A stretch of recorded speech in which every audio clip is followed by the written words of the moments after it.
have put it that you cannot disparage or even discuss a foreign president, especially a president of a foreign country. For the member for JUJA to have uttered the unfortunate and careless words that he uttered over the weekend,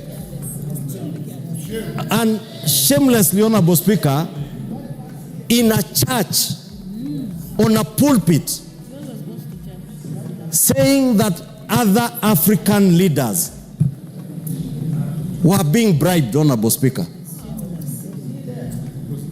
The member for JUJA should know that Prime Minister Raila Odinga did not run for chairmanship of AU under the instigation of William Ruto.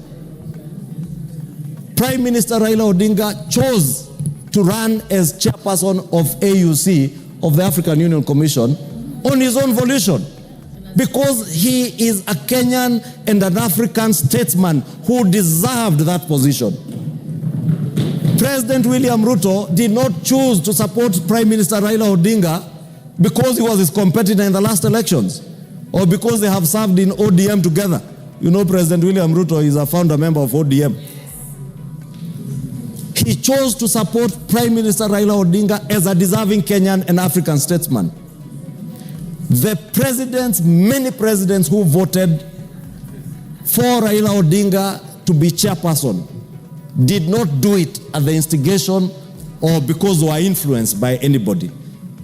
Honorable Speaker, we must at the same time express our disgust by the actions of this member of parliament who claimed that the Republic of Kenya had spent 13 billion shillings. From where? Money that we have not appropriated, Honorable Speaker. But you know, Honorable Speaker, there are some of these members of parliament who sit here. Unfortunately, this member is even never in the house. So he doesn't even understand how money is appropriated. He's probably in a police station now. I don't know where he is and I don't care. I hear someone asking me, Honorable Speaker, where he is.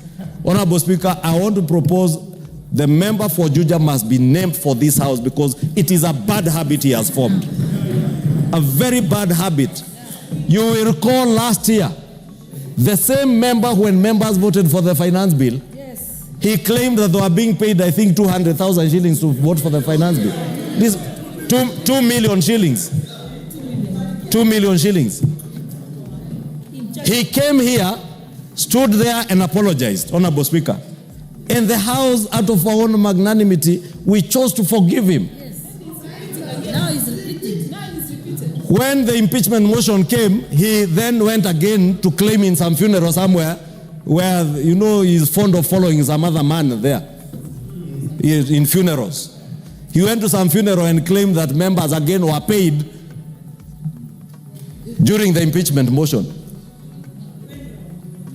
Over 280 members, 282 members who voted in the impeachment motion, he claimed they were being paid. And he mentions figures from his head. And I see the person he follows in funerals repeating the same things. And that's how you know birds of a feather flock together. Honorable Speaker, now he has moved from members of parliament on the finance bill, impeachment motion, to heads of state of friendly countries. We cannot and we must not allow that kind of habit to take root in this house, and we must take action. And I want to invite us. Somebody must move a motion, or should move a motion, to name this member. Yes. So that tomorrow, this is what makes this house, Honorable Speaker, be treated with a lot of contempt and indignity because of the things that we say, not now of just our house. We have taken it outside to speak, say disparaging things about our country, disparaging things about presidents and heads of state and nations of other friendly nations, friends of Kenya, Honorable Speaker. How do you think those friends of ours who supported Prime Minister Raila Odinga would feel if they heard that their heads of state were being paid to vote? You know, Honorable Speaker, it is so annoying. I want to end it there, but we must name this member. We must. Because if we don't, he will make it a habit Tomorrow he will make all manner of allegations against any one of us here or against the president. And you know, because they have made it a sport to move around the country in funerals, insulting the president. And I hear they call themselves, I heard themselves calling them Itungati. Honorable Speaker, Itungati in French means people who have given themselves, heroes who have given themselves their time, their resources, their time and energy for the sake of the nation. But if you find yourself following a man in funerals and wherever you follow that man and calling yourself Itungati, you are not a Itungati, you are a slave to a man. Those who are following those who are slaves, they are not Itungatis and lost slaves who are now disparaging heads of nations of Africa.